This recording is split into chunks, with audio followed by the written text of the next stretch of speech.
Sometimes I feel like we forget as a society that movies are supposed to be fun. Bing bong. Mickey 17 was one of my most anticipated films of 2025, and I finally got to see it. And I gotta say, I think it lives up to the hype. Mickey 17 is a new movie from Bong Joon-ho starring Robert Pattinson. It is about a man who joins an experimental exploratory space mission, 4-year journey to another planet. He signs up for the role of an expendable, somebody who they use to test how dangerous the new atmosphere is.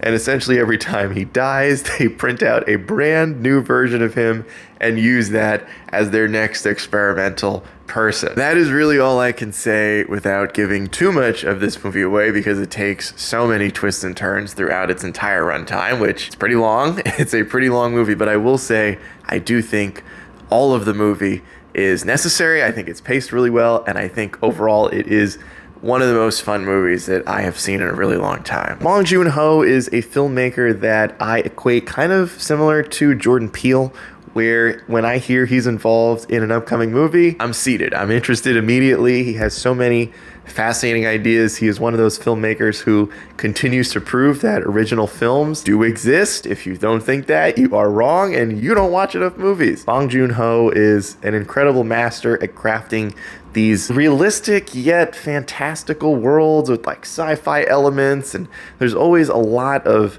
themes that he puts into his movies, and Mickey 17 is no different. This film has so much going on thematically, whether it's morals of science and ethics behind it, or class warfare and class consciousness.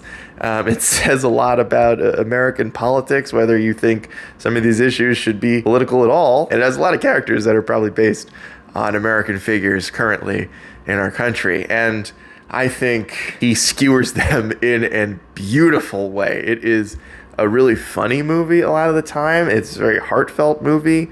It's also very dramatic. It just ticks a lot of different boxes. I think in the case of a movie like this, it continues to prove why Bong Joon-ho is such a master of his craft, why he's one of these filmmakers we need to protect and support, because he is constantly pushing the boundaries of what filmmaking can be, and what sort of stories that have very simple yet powerful themes but can be told in such a fantastical, creative way.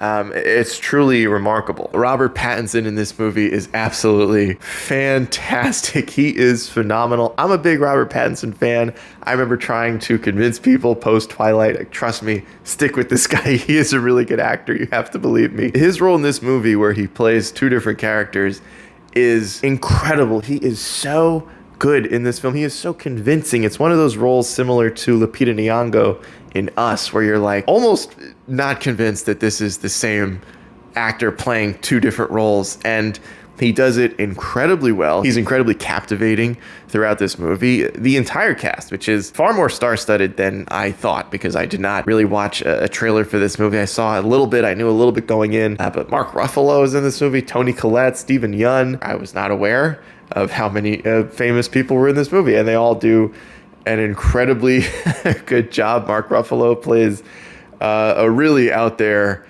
failed politician, multi-billionaire guy who's obsessed with outer space, and he does an incredible job in his role. Robert Pattinson's great. Stephen Yeun, I'm kind of at the point now where when I hear his voice, I can't not think of Mark from Invincible, but he's great as this like kind of scumbag of sort of a friend. The incredible cast, the woman who plays Robert Pattinson's girlfriend in this movie, whose name I'm forgetting because I am bad with names, she's also really, really good. The entire cast just comes to play, and they all elevate a movie that is already incredibly well made. And I did want to say, too, I also think it's worth noting that in a movie like this, it's such a bizarre idea that it really only works if everyone in the movie acts like it's very normal. And that's one of the things that Bong Joon-ho is very good at. I remember when I watched his movie Okja, a lot of the worlds he crafts, while they are a little bit fantastical, everyone in them thinks everything's totally normal. And so as out there as this idea is, even if you don't think you are a sci-fi fan, it all feels very convincing. It all feels like, well, they're acting like it's normal. So I should also think that it's totally normal. Everything happening is totally normal. And it's just, it's really, really well made. I'm someone that doesn't always do well with super long movies that are, longer than 90 minutes. I will admit that right now. This movie felt incredibly well paced from start to end. I didn't want the journey to end. I really did not want the journey to end. I was having so much fun during this movie. And I think that's another one of those things where sometimes I feel like we forget as a society that movies are supposed to be fun. Going to the movies, watching a movie is supposed to be a fun experience. It doesn't always have to be this incredibly dramatic, depressing atmosphere. Not that that's a bad thing. There are plenty of movies that succeed in those areas, but a movie like Mickey 17 is just so fun that it's just a very enjoyable experience in the theater. And for what it is worth, for all the people who are addicted to premium formats, I do think if you can see this movie not only in a theater but in IMAX or in Dolby, I think it is totally worth it. I saw it just on a regular schmegular screen, no fancy bells and whistles, and it was enjoyable. But